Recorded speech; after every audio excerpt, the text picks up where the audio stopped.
Primeiramente, antes de qualquer coisa, a paz do Senhor Jesus Cristo esteja com qualquer um que esteja assistindo este vídeo. Oro para que você entenda e compreenda a mensagem que Deus passou para mim e que Ele te toque da maneira que me tocou. Eu não sei porque Deus mandou fazer esse vídeo.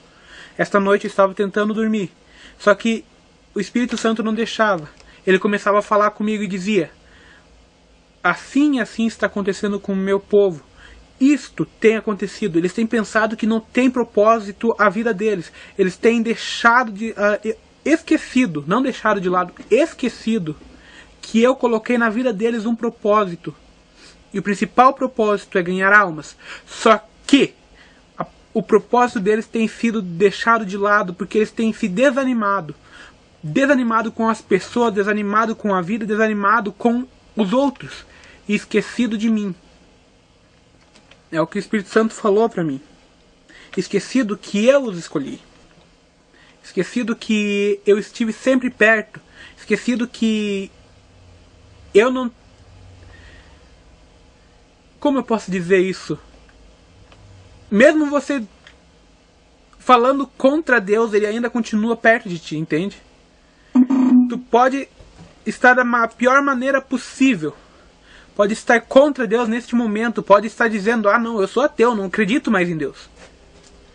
Mas Deus sempre está do teu lado. Sabe o que é isso? Um amor tão grande que Ele não consegue se afastar de ti. Não que Ele é assim... Os pastores dizem assim: se você não quer Deus, Deus também não te quer. Isso é mentira, porque a primeira coisa que Jesus falou, a primeira coisa que Ele fala é que Ele veio pelos pecadores, não pelo pelo pecado. Ele não veio por quem... Ele veio por aquele que comete o pecado, não pelo pecado. Ele não veio para limpar o pecado, ele veio por aquele que comete o pecado, entende? Limpar aquele que comete o pecado. Eu não sei se eu estou explicando isso direito, eu não sei. E você pode estar pensando: mas eu não tenho propósito na minha vida. Eu não tenho propósito. Isso está tão dentro de mim que eu tenho certeza disso. Eu não tenho propósito. Porque meu pai me deixou, minha mãe me abandonou. Eu não tenho propósito, você pode estar pensando. Mas hoje Deus me mandou para te falar: você tem um propósito, Deus está contigo.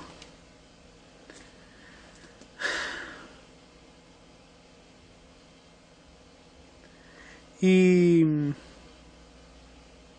sinceramente, o que Deus vai falar hoje para você, através da minha vida, certo? Através de um simples servo dele, que eu não sou nada comparado a ele. Sinceramente, eu não sou nada. Vai ser tremendo. Se tu tiver a Bíblia aí perto, por favor, abra e acompanhe o meu raciocínio. E acompanhe o que, que Deus colocou para mim falar para você. Partindo Jesus dali, viu um homem chamado Mateus, sentado na coletoria, e disse-lhe: segue-me. Ele se levantou e o seguiu. A partir daqui eu vou falar umas coisas que eu tenho ouvido. Que Deus tem falado comigo e tenho ouvido através de mensageiros de Deus tremendos, pessoas tremendas. E uma das coisas que eu ouvi, que eu achei muito interessante para poder falar para vocês, sobre o pastor Josué Erion estava numa de suas ministrações falando. E ele disse que na coletoria, veja que é coletoria, então é um lugar fixo, algum lugar que, tipo, a secretaria, a reitoria, a prefeitura também, mas é um local fixo, é um local que todo mundo não precisava o coletor ir de casa em casa, ó, hoje você tem que pagar tributo, não, era um lugar fixo, todo mundo sabia que tinha que ir lá pagar os tributos, senão iam presos. Então, pensando nisso, é que eu comecei a pensar: o que houve? Se é um lugar fixo, então devia ter mais de uma pessoa lá. E esse pastor Josué Erion, ele falou pra mim. Ele falou pra mim não, falou num vídeo dele. Numa pregação que ele tem na internet, se você quiser procurar, é a ministração que ele fala sobre missão e satanismo também, que ele fala bastante sobre isso. Mas nesse vídeo ele fala assim: Na coletoria existiam mais de 200 pessoas. 200 pessoas, cara. Tu imagina a situação. Eram 200, como se fosse 200 caixas de um supermercado. E os caras tinham que se dividir, fazer várias filas para poder ir lá pagar o tributo. O tributo a Roma. E Mateus era um dos caras que estava lá. Um de 200. Tu imagina a situação. Um de 200. E Jesus está vindo lá, talvez para pagar o tributo, ou talvez para atravessar só na frente e ir para um outro lado, fazer um milagre. E Jesus está passando ali na frente, de repente ele olha assim, olha direto para Mateus. Mateus, vem e segue-me. E eu penso que se... Não, eu não vou falar o que a maioria dos pastores falam. Ah, se fosse nessa época todo mundo ia falar. Não, tu é louco, eu não vou. Não vou falar isso. Isso daí não interessa. Agora você imagina a situação. Tinham 200 pessoas colocadas naquele local. E Jesus só olha Mateus. É só Mateus que ele enxerga. Pensa a situação, cara. Pensa a situação, você que está aí vendo esse vídeo. Pensa. 200 pessoas. Não é uma, não é duas, não é três, eram 200. E Jesus chega e olha direto para Mateus. Ah, mas Jesus era Deus. Claro que era. Fazer o que se é verdade? Só que da mesma forma ele fez contigo. Você está pensando que deve ser você é um acaso, você é uma pessoa que nasceu por acaso. Mentira. Sabe por quê? Porque na hora que teu pai coabitou com a tua mãe, no dia em que você foi concebido, de 500 milhões de esperma que ele liberou naquele dia, Deus olhou você. Sabe o que é isso? 500 milhões. Ele matou 499 milhões e deixou você vivo. No caminho, muitos se perderam. Naquele caminho, para tu ter uma ideia, 500 milhões de espermatozoides dá mais ou menos 1 quilômetro em linha. E eles percorrem um caminho de 9 centímetros, só que eles têm o tamanho de uma unidade de milímetro. Eu não sei como se fala isso. É minúsculo. 9 centímetros seria para eles como, sei lá, uns 11 ou 12 quilômetros.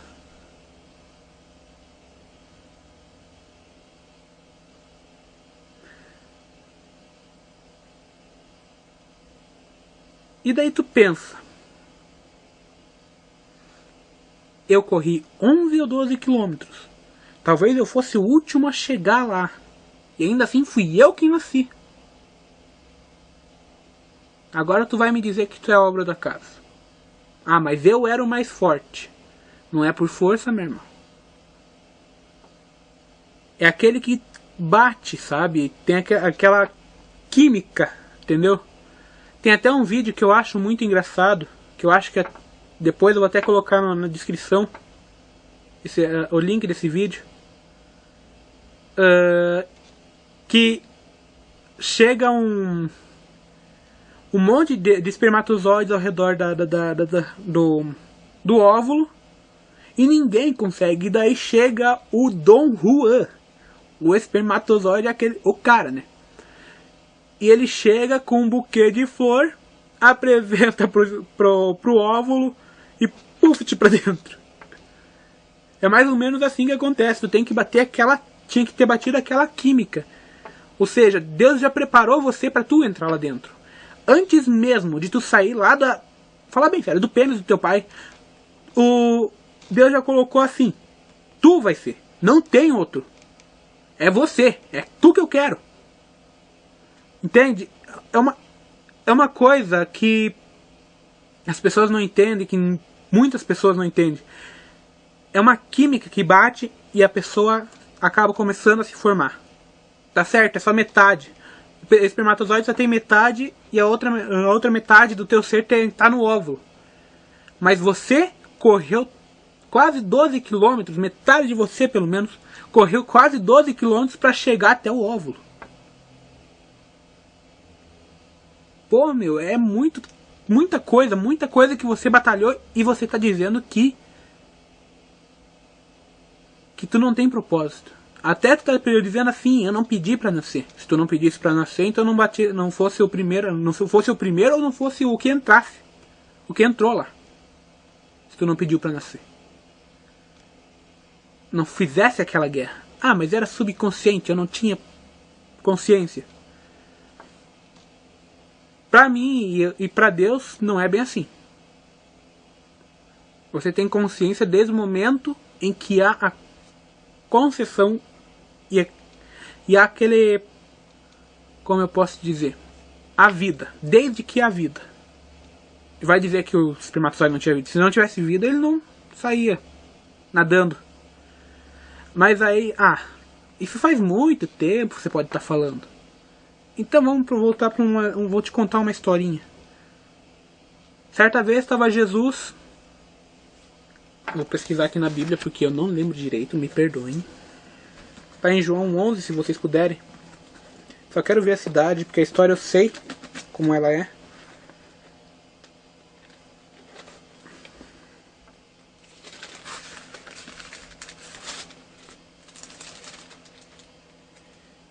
Tá.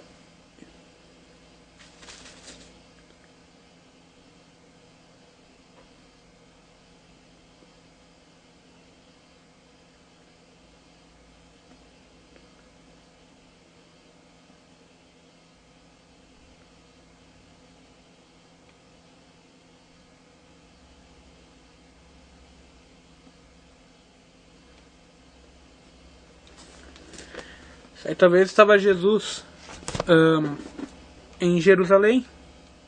Jerusalém não, na Judéia. Indo, na verdade, em direção à Judéia, quando um servo de uma família muito querida dele chega até ele e fala desse jeito: o homem a quem tu amas que fala é como amigo, tá? Não vão levar pro lado errado. O homem, aquele a quem tu amas está doente e é para a morte. Jesus, olha, essa doença não é para a morte, é para a honra e glória de Deus. E Jesus olha para os discípulos dele e fala bem assim: ó, nós vamos para a Judéia. Os discípulos olham para ele e falam: mas Senhor, eles estavam querendo nos apedrejar agora mesmo, como é que tu quer ir para lá agora? Jesus olha para ele: não são 12 as horas do dia? Aquele que andar no escuro tropeçará e foi uma história que Jesus contou para convencer os discípulos a irem. E também é uma parábola boa para você meditar.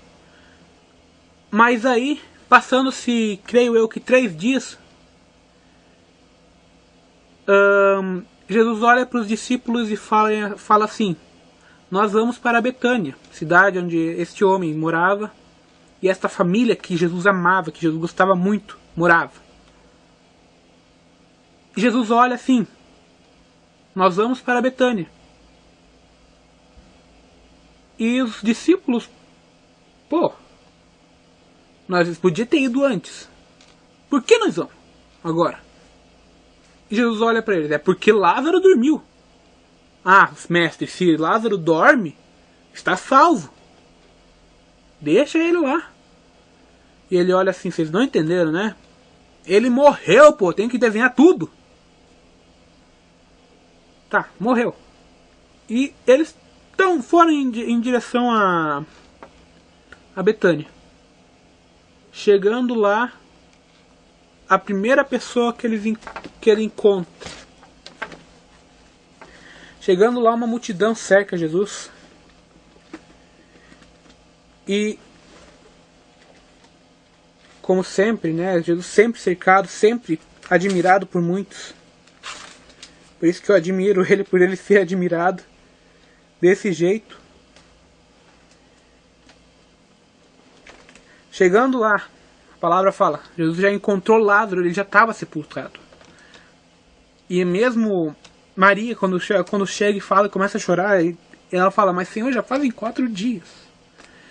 Ele já está morto há 4 dias. Senhor, como que tu vem 4 dias depois?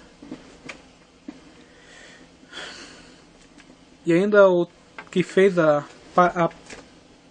escreveu esta parte da palavra fala: ora, Betânia só estava da Judéia 15 estádios. Dá em torno de 7 km, 3 km. Muitos dentre os judeus tinham vindo ter com Marta e Maria, para as consolar a respeito de seu irmão. Marta, quando soube que vinha Jesus, saiu ao encontro. Maria, porém, ficou sentada em casa. Disse Marta a Jesus: Senhor, se estiveras aqui, não teria morrido meu irmão. Você pode estar pensando assim, o que tem a ver essa mensagem, essa parte da palavra com o que o irmão quer falar? Quando nós estamos fora da casa de Deus, ou até mesmo dentro, só que não estando dentro espiritualmente, se é que tu pode me entender, não estando firme na rocha. Quando nós estamos fora da casa de Deus, ou não estando firme na rocha, nós estamos como morto. Nós estamos como se estivéssemos totalmente mortos para Deus. Como se nossa existência fosse banida, entende? E é isso que Lázaro representa. Ele morreu. Ele estava morto. E talvez você esteja nesse estágio, assim, um zumbi, um homem morto. Tem essa minissérie aí, tu tá que nem... Você deve estar que nem The Walking Dead, né? Nem morto, nem vivo. Pra Deus, é claro. Está no morno. E Deus não gosta. E nesse meio tempo, talvez, quando você tá lá, morto, tá lá no mundo, não tá talvez no mundo, mas esteja dentro da igreja, mesmo assim tá... Você não sabe como é que... Nem você sabe como é que você tá para Deus. Nesse meio tempo, talvez tenha gente que tem orado por ti, chorado por ti. Aí entra Maria. Marta, quer dizer. Chega e fala: Senhor, se tu estivesse com ele, meu irmão não morreria. Mas Jesus é capaz de ter falado assim: Marta, eu estive com ele o tempo inteiro. Ou se não, para a pessoa que orou por ti. Mas eu estive com ele o tempo inteiro. Eu estive com João o tempo inteiro. Ele é que não veio pro meu lado, ele que não se chegou para mim. Por isso que ele não se manteve firme. Ou talvez você que nunca tenha conhecido a palavra, não tenha ouvido falar de Deus do jeito certo. Eu estive do lado dele, eu já dei oportunidades para ele, mas ele não pôde me ouvir. Ele não quis me ouvir. E aí chega essa pessoa e fala para Jesus, e fala isso para ele, e Jesus fala: não te preocupa, não te preocupa, que aquele que crê em mim, ainda que esteja morto, viverá. Deus te falando isso assim. Ainda que você esteja no pior da tua situação, no pior da tua vida, entenda, no pior, ainda que você esteja morto, esteja debaixo da terra, em que ninguém acredita em tu, que ninguém está lá contigo, que as pessoas te olham e te julgam, e você é aquele cara que está lá debaixo dos pés das pessoas. Você é aquele cara que está humilhado, que já não aguenta mais, opressão de todos os lados. Parece que Satanás todos os dias vem no teu ouvido. Parece que não tem mais saída, não tem mais escapatória. Ele está olhando para você e falando assim: não temas, porque ainda que você esteja morto, ainda que você saia do meu caminho, ainda assim eu te trarei a vida de novo. A palavra nos fala que quando antes estávamos como mortos. E hoje estamos vivos porque Jesus nos vivificou. Porque nossa vida tem que ser... Porque Jesus nos vivificou. Ele que nos dá a vida. Entende? Nós temos que viver para Ele e Ele viver para nós. Nós temos que viver para Ele e Ele viver em nós. Desculpa o termo errado. E nesse meio tempo em que Marta chega até Jesus e fala isso a Ele, Jesus olha para ela e fala. Vou ler segundo os versículos da Bíblia para não pensar que eu estou falando qualquer heresia. E também porque às vezes eu me esqueço, eu sou humano.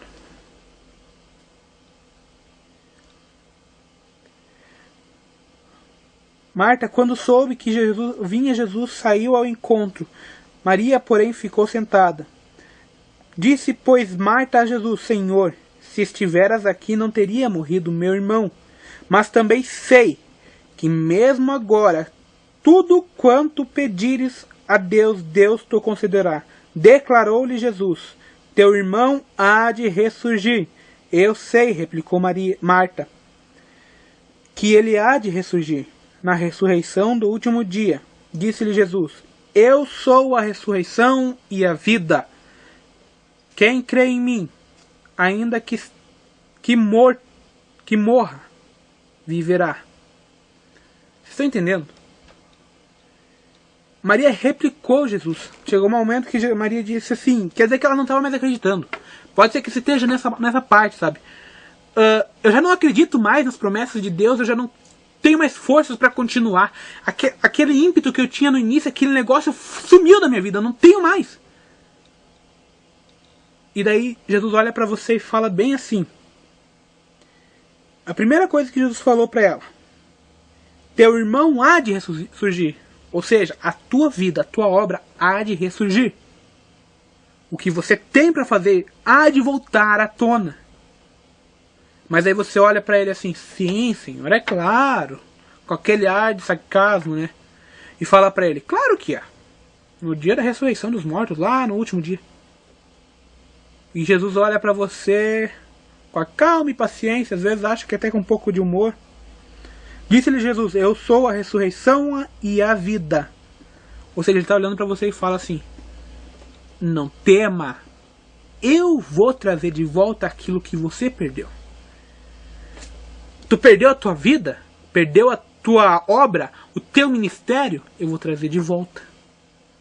Perdeu a tua paz, eu vou trazer de volta.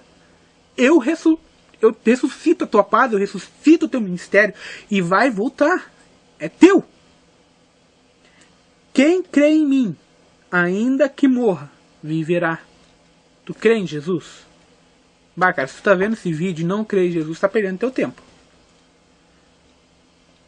Porque ele quer te trazer vida. Mas primeiro você precisa crer. Eu tô sendo sincero aqui. Não tô colocando besteira e nem falando abobrinha. E Jesus faz uma pergunta. E Jesus ainda continua a frase dele. E todo o que vive e crê em mim não morrerá eternamente. Crês isto? Entenda. Jesus te colocou uma pergunta. Ele te fez uma pergunta. E ele, antes, ele mostrou que ele era na tua vida. Ele é vida, ele é ressurreição. Ele é aquele que traz o que não existe à existência. Então, eu quero te perguntar uma coisa.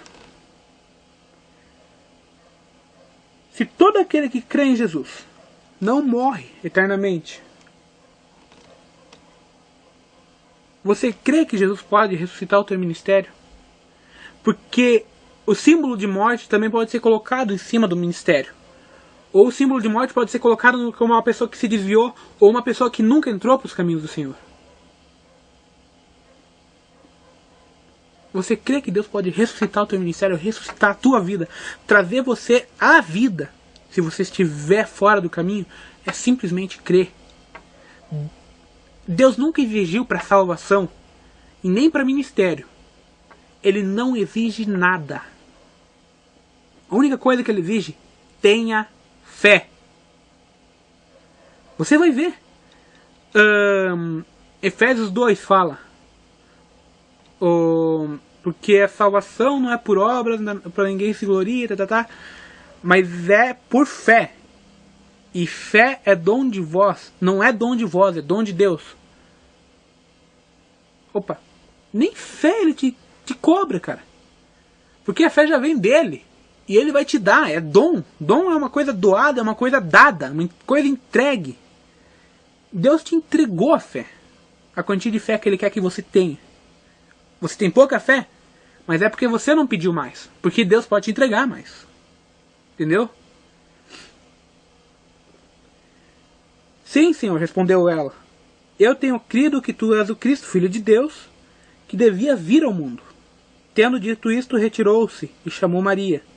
O mestre chegou e te chama.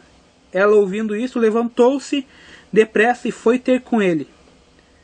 Pois Jesus ainda não tinha entrado na aldeia, mas permanecia onde Marta o avistara. Os judeus que estavam com Maria em casa e a consolavam, vendo-a levantar-se depressa e sair, seguiram-na, supondo que ela ia ao túmulo para chorar. Quando Maria chegou ao lugar onde estava Jesus, ao vê-lo, lançou-se-lhe aos pés, dizendo: Senhor, se estiver aqui, meu irmão não teria morrido. Jesus, vendo-a chorar, bem assim como os judeus que a acompanhavam, agitou-se no espírito e comoveu-se. Perguntou: Onde sepultaste? Onde o sepultaste? Desculpe por gaguejar. Eles lhe responderam: Senhor, vem e vê. Jesus chorou. Aí chega a parte. Uma parte que até pode ser forte. Para você que está no ministério e para você que está fora não é forte, é uma bênção até. Enquanto tu segue a tua vida fora dos caminhos de Deus, tem gente dentro da igreja que está orando e chorando por ti. Que está dizendo: Deus, eu não quero mais eles assim. E as lágrimas descem, escorrem.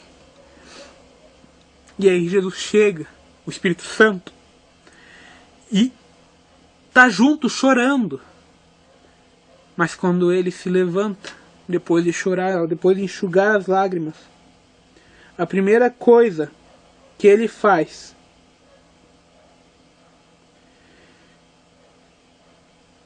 é ir até o túmulo, até onde você está, não sei qual que é a fase que você está, e fala assim: manda que tirem a pedra. Eu não sei qual foi a pedra que te tirou do caminho de Deus, eu não sei qual foi o motivo que te tirou do caminho de Deus. Eu não sei quem colocou aquilo lá, principalmente isso, eu não sei quem colocou. Mas aquele que colocou vai ter que tirar. E parece que eu vejo nesse momento assim, Jesus de pé lá e falando assim: manda que tirem a pedra da frente do túmulo de João. E tá lá o Joãozinho lá todo amarrado, todo preso, colocado lá dentro. E eu parece que vejo assim, que Jesus não mandou uma pessoa qualquer, mandou um anjo. E daí esse anjo chega e vai lá no diabo e fala assim: ó, tu colocou aquela pedra lá? Vai tirar, Jesus tá mandando. E o diabo faz até birra. E o anjo olha de novo: tu não vai tirar? Tem certeza? E saca a espada. Quando ele saca a espada, o diabo sai correndo e vai tirar a pedra. Daí vem a parte da tua conversão, ou talvez do teu retorno à igreja. Porque nesse momento é aquele momento em que Jesus dá o brado. É grito mesmo. Falar em voz alta na Bíblia, ele não fala ai, ele gritou. Não, mas ele fala em voz alta. Falar em voz alta quer dizer, ele gritou, ele berrou. E até me pergunto assim, por que Jesus ia gritar num cemitério? E aí veio uma resposta uma vez que eu estava assistindo uma ministração. Você imagina a situação se Jesus falasse baixinho? Ele tem poder na palavra. Mesmo que ele falasse baixinho, ele tinha autoridade. Uma autoridade que ninguém até hoje teve. Poucos conseguem chegar a um 10% dessa autoridade. Você imagina o que teria acontecido? Se ele falasse baixinho, tipo, Lázaro, sai pra fora. Lázaro ia ressuscitar, claro. Assim como todos os mortos que estavam naquela região. Ai, como assim, irmão? É isso aí. Porque eles só iam entender a seguinte palavra, sai pra fora. Daí os mortos que estavam com a pedra ainda na pedra imposta na parede, iam se levantar e iam bater de cara na pedra. Aquele que estava com a pedra aberta ia sair. Mas de qualquer jeito ia ser estranho. E se ele falasse só sai pra fora, em voz alta, de qualquer jeito, a mesma coisa. Todos iam levantar. Entende? Mas como ele falou, Lázaro gritou, Lázaro, sai pra fora. Adivinha quem saiu? Somente Lázaro. Não precisou ninguém ir lá colocar a mão, ele simplesmente falou, Lázaro, sai pra fora. E no dia da tua conversão aconteceu a mesma coisa. Talvez no dia da tua volta, se tu for voltar hoje. No dia da tua conversão aconteceu a mesma coisa. Porque eu te pergunto, mas na minha conversão se converteram 3, 4. Se converteram, tem certeza? Quantos continuam firmes até hoje? Quantos que mesmo em guerra continuam? Da tua conversão. Eu sei que quando eu me converti, só eu hoje continuo firme. Não sei se os outros, porque na época eu tinha 3 anos e daí deu mais 3 anos. O pessoal que estava comigo, que estava convertido, se desviou. Só eu continuei. Exemplo em casa e tudo. Nasci num lar cristão. Me desviei um tempo, mas isso não vem ao caso. E aí, eu sei que eu continuo firme. Eu estou no caminho. Eu quero seguir esse Deus, eu quero servir esse Deus.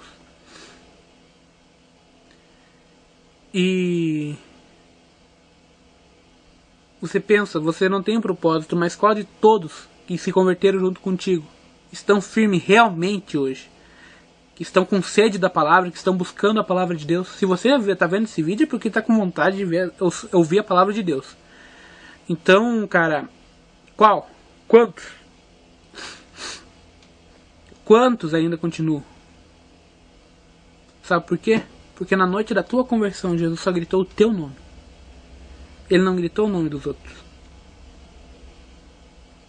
Ele tem um propósito com a vida dos outros, sim. Mas naquele dia, o mais importante era você. Existe conversão em massa? Existe. Mas é como se fosse uma multidão separada. Porque naquele momento, Deus grita o nome de cada um individualmente. Entendeu? A pessoa pode ir lá eu vou só por ir. E de repente sente aquela emoção, sente a paz do espírito. E aí sim, se derrama. Chora, as lágrimas rolam. Sinceramente, eu creio que Deus falou contigo. Cara, não desista.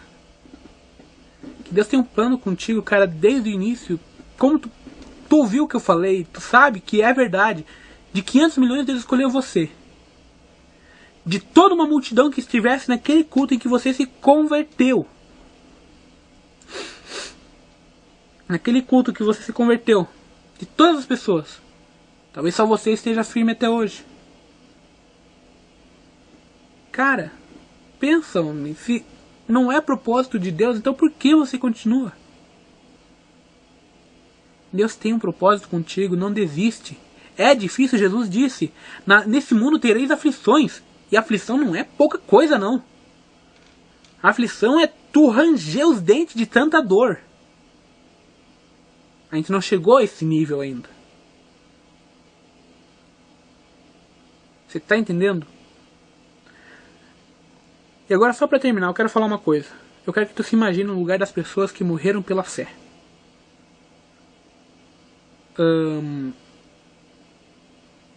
Tiago decapitado. João não morreu, mas foi fervido em óleo quente. Pedro de ponta cabeça foi crucificado. Paulo não sei como ele morreu. Isaías, pela fé dele, pelo comportamento dele, foi partido ao meio, daqui para cá. E você, o que tem feito?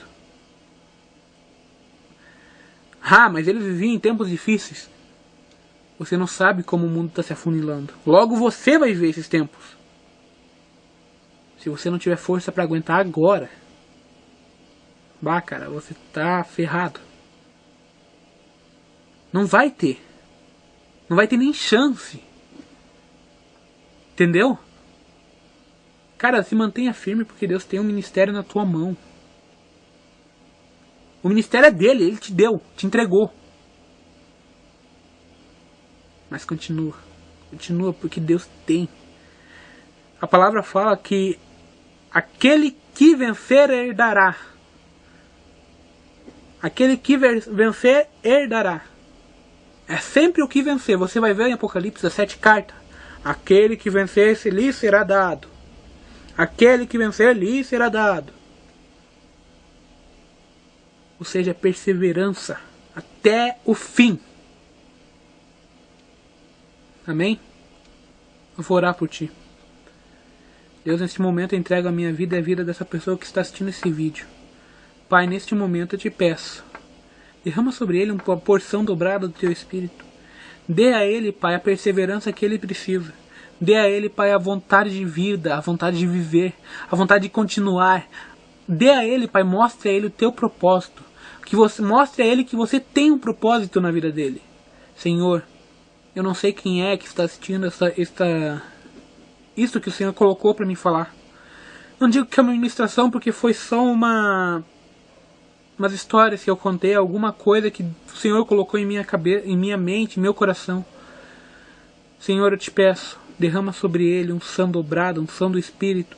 E te peço, Pai, coloca sobre esta pessoa o desejo por almas, o desejo, Pai, de viver.